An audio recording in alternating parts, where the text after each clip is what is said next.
বাংলাদেশ প্রকৌশল বিশ্ববিদ্যালয়, সংক্ষেপে বুয়েট, দেশের সবচেয়ে মর্যাদাপূর্ণ শিক্ষা প্রতিষ্ঠানগুলোর একটি। আর সেই বিশ্ববিদ্যালয়েই এখন চলছে উত্তেজনা আর ক্ষোভের জোয়ার। গতকাল রাত থেকেই বুয়েটের সাধারণ শিক্ষার্থীরা বিক্ষোভে ফেটে পড়েছেন এক সহপাঠীর বিরুদ্ধে ভয়াবহ অভিযোগের প্রতিবাদে। অভিযুক্ত শিক্ষার্থীর নাম শ্রীশান্ত রায়। তিনি বুয়েটের তড়িৎ ও ইলেকট্রনিক প্রকৌশল বিভাগের ২১ ব্যাচের ছাত্র এবং আহসানুল্লাহলের আবাসিক শিক্ষার্থী। রেডডিট নামের সামাজিক মাধ্যমের এক ব্যবহারকারী তার সহপাঠীকে নেশাগ্রস্ত অবস্থায় ধর্ষণ করার কথা লিখে পোস্ট করেন। এর সঙ্গে আরও ছিল বোরকা, হিজাব ও নারীদের নিয়ে কুরুচিপূর্ণ মন্তব্য, যা মুহূর্তেই ভাইরাল হয়ে পড়ে বুয়েট শিক্ষার্থীদের মধ্যে।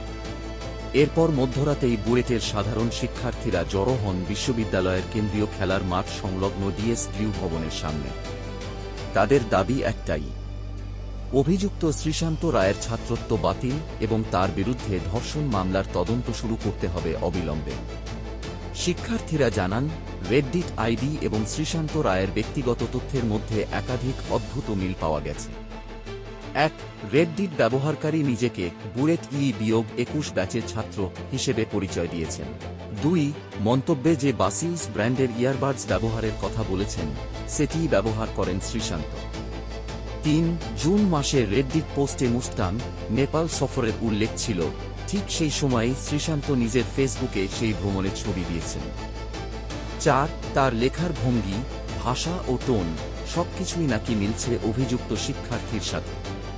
এই সব প্রমাণ সামনে আসার পর শিক্ষার্থীরা বলেন, এমন একজন মানুষ আমাদের সহপাঠী হতে পারে না। তার স্থায়ী বহিষ্কার এবং আইনগত বিচার চাই। বিক্ষোভের মুখে বিশ্ববিদ্যালয় প্রশাসন অবশেষে পদক্ষেপ নেয়। রাতেই ছাত্র কল্যাণ পরিদপ্তরের পরিচালক অধ্যাপক এ.কে.এম. মাসুদ এক বিজ্ঞপ্তিতে শ্রীশান্ত রায়কে সাময়িক বহিষ্কার ঘোষণা করেন। বিজ্ঞপ্তিতে বলা হয়, বিশ্ববিদ্যালয় ওই শিক্ষার্থীর বিরুদ্ধে আইনি ব্যবস্থা নিচ্ছে এবং স্থায়ী বহিষ্কারের বিষয়ে আজ বুধবার উপাচার্যের সঙ্গে আলোচনা হবে। একজন শিক্ষার্থী, এক প্রতিশ্রুতিশীল তরুণ, এমন ভয়ঙ্কর অপরাধে জড়িত কিনা তা এখন তদন্তেই স্পষ্ট হবে।